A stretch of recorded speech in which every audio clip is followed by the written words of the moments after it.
नमस्कार दोस्तों, स्वागत है एक महाभारत की नई कथा में। इस कथा में हम जानेंगे अर्जुन और उर्वशी अप्सरा के प्रसंग के बारे में। तो लिए कथा शुरू करते हैं।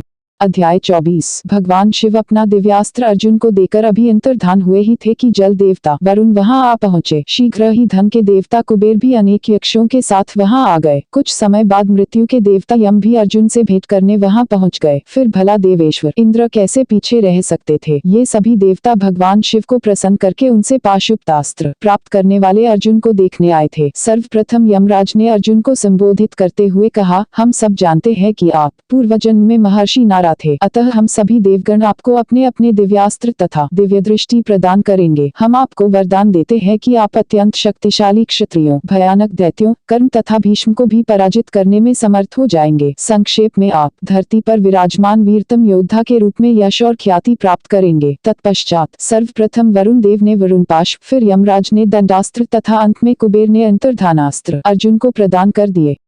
तदनंतर इंद्रदेव ने अर्जुन से कहा, हे वीर पांडव, आपने सभी देवताओं से दिव्यास्त्र प्राप्त कर लिए हैं। अब आपको उनके लिए सबको चकित करने वाला एक महान कार्य करना है। अतः हमारे धाम अमरावती जाने के लिए तैयार हो जाओ। मैं अपने सारथी मातली को अपना दिव्य रथ देकर यहाँ भेजता हूँ ताकि वह आपको स्वर्गलोक ले आए, जहाँ मैं आपको अपना वज्रास्त्र प्रदान करूंगा। देवताओं के अदृश्य होने के कुछ ही समय बाद अर्जुन ने एक दिव्य रथ घू घू शब्द करते हुए अपनी ओर आते देखा। इसमें अनेक प्रकार के भयंकर गर्जनकारी शस्त्रास्त्र पड़े थे। उस पर वैजंत नामक झंडा भी लगा था। इसके सारथी मातली के चेहरे से दिव्यता झलकती थी। उसने आते ही अर्जुन से रथ पर सवार होने के लिए कहा ताकि वे दोनों वापस अमरावती पहुंच सकें। अमरावती में अनेक देवगण, महर्षि, यक्ष तथा अप्सराएं अर्जुन की प्रतीक्षा कर रहे थे। वे सब उनके दर्शन करना चाहते थे। अर्जुन मातली के शब्द सुनकर अत्यंत प्रसन्न हो उठे तथा विलंब रथ पर सवार हो गए और रथ स्वर्ग की ओर चल पड़ा। स्वर्ग के द्वार पर पहुंचकर अर्जुन ने इंद्र के वाहन ऐरावत हाथी को देखा। स्वर्ग में प्रविष्ट होकर अर्जुन ने सारे स्वर्गलोक का चक्कर लगाया। स्वर्ग के नंदनवन में टहलती हुई अप्सराओं को देखकर अर्जुन के हर्ष का ठिकाना न रहा।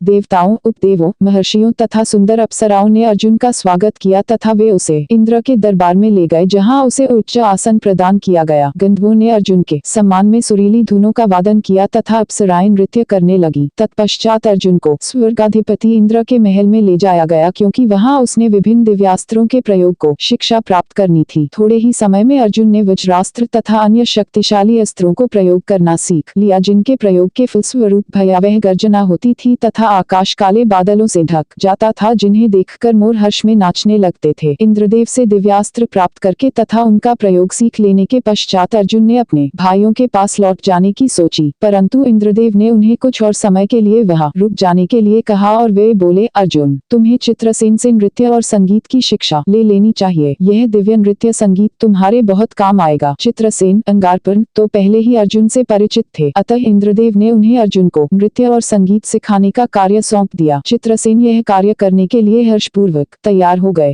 चित्रसेन ने संगीत, विभिन्न वाद्यों तथा नृत्य के सभी रहस्य अर्जुन को सिखा दिए तथा वे इन ललित कलाओं का ज्ञान प्राप्त करके बहुत प्रसन्न हुए। परंतु जब कभी भी वे अकेले होते थे तो खुले दरबार में हुआ द्रौपदी का अपमान कर्ण द्वारा द्रौपदी के लिए बोले गए अपशब्द, दुर्योधन, शकुनी तथा दुशासन के कुकृत्य उनके मन को आंदोलित कर देते थे तथा वे बदले की भावना में जलने लगते थे। अर्जुन उर्वशी प्रसंग। एक दिन इंद्रदेव ने देखा कि अर्जुन अप्सराओं के निकट बैठे हुए उर्वशी की ओर टकटकी बांधकर देख रहे थे। उन्होंने समझा कि अर्जुन उर्वशी के रूप से प्रभावित थे, यद्यपि यह बात सत्य नहीं थी। अर्जुन वास्तव में स्वर्गलोक के ऐश्वर्य तथा मर्त्यलोक के ऐश्वर्य की तुलना में विचारोमग्न थे। अतः इंद्रदेव ने चित्रसेन को बुलाकर आदेश दिया कि वह उर्वशी को रात के समय अर्जुन के शयन कक्ष में जाने का आदेश दे दे। चित्रसेन ने इंद्रदेव का आदेश उर्वशी तक पहुंचा दिया। जहां तक उर्वशी का प्रश्न था, उसने अर्जुन के विषय में इतना कुछ सुन रखा था कि वह मन ही मन उनसे प्रेम करने लगी थी। उसने इंद्रदेव के आदेश का हार्दिक स्वागत करते हुए रात्रि के समय अर्जुन के शयन कक्ष में जाने का निश्चय किया। एक दिन रात्रि के समय जब अर्जुन अपने बिस्तर पर लेटे हुए स्वर्गलोक के ऐश्वर्य के विषय में चिंतन कर रहे थे, तो उर्वशी अचानक उनके शयन कक्ष में आई और उनके पलंग पर उनके